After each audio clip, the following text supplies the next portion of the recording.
two more examples just for you to actually understand what this is. I'm going to give you two of the most popular checkmates among beginners. So the first one is the two-move checkmate. Believe it or not, there's a way to do checkmate in two moves.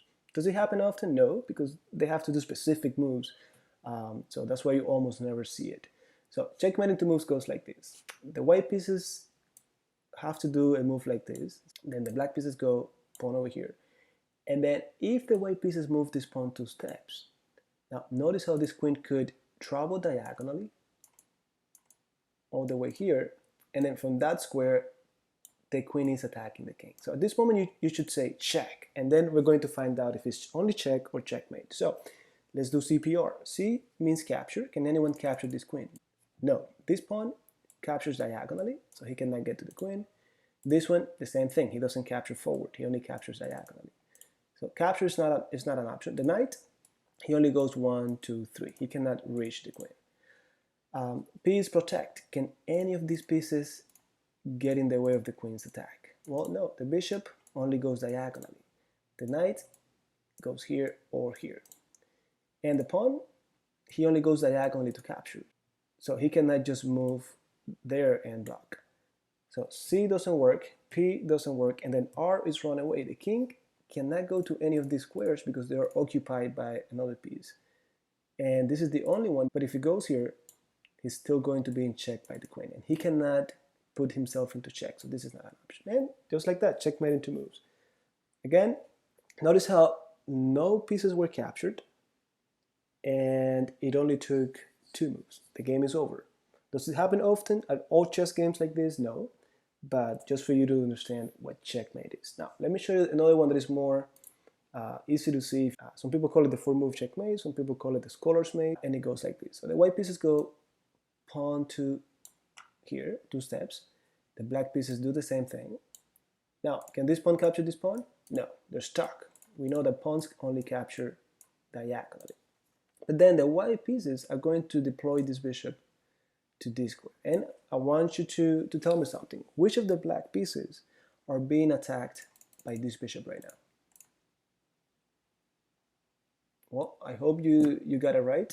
And only this pawn is being attacked by the bishop. So I could go diagonally and take it. Of course, if it was white to move. But it's black to move, and let's say they go knight over here.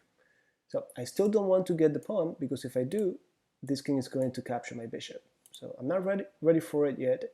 I'm going to do my next move, and I'm going to bring the queen to attack the same pawn. So where can I put my queen so that it attacks this pawn? There are 2 ways. You could go all the way here, and now you're attacking the pawn with the help of the bishop, or you could go all the way diagonally, and from there you're attacking the same pawn. Now I'm going to choose to go here. Now the 2 pieces are attacking the same pawn, and let's say they go bishop over here. So now I've done 1, 2, 3 moves, and I told you this is the 4-move checkmate. So my next move has to be checkmate. How can I do it? Well, I'm going to send one of these 2 pieces to capture this pawn, and that should be checkmate. So the question is, which one should I send? Should I send the queen, or should I send the bishop? Let's take a look. Let's start with the bishop. If the bishop goes in and takes, he's attacking the king. So at this point I say check. Now let's do CPR. C is captured. Can the king capture the bishop? Well, the bishop is within the range of the king, but there's one problem. If the king captured that bishop, he'll be in check by the queen, and that's not allowed in chess. The king cannot get himself into check, so that's not an option. C doesn't work. P is protect. There's no even room for any piece to get in between the king and the bishop. And R is run away. Can the king run away? Yes. He could go here, and the bishop cannot attack him anymore, because the bishop only attacks diagonally. So that's the reason why this is check, but not checkmate. Now, what if we go in with the queen? Well, if the queen takes CPR, well, I'm putting him in check first of all. Now they have to get out of check. Notice that if they try to move, let's say, this queen, they can't, because even if they try to move the queen, they'll still be in check. That cannot happen. So let's do CPR. C is captured. Can anyone capture the queen? Well, only the king could, but he can't, because the bishop is being a helper. He cannot get himself into check. P is protect, same thing. No one can get in the way of the queen and the king. And then finally we have R, run away.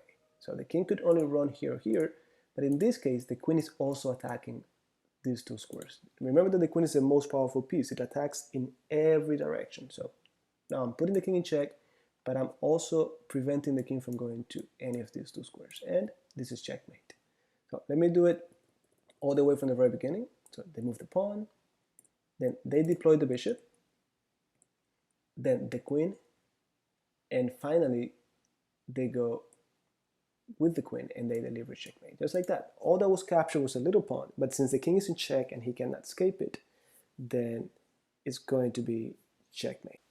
Okay guys, now you are ready to play your first game, and that's exactly what we're going to do in the next lesson. We're just going to play a game. You're going to see me playing a game and explaining the different moves, and hopefully we get a nice checkmate to win the game.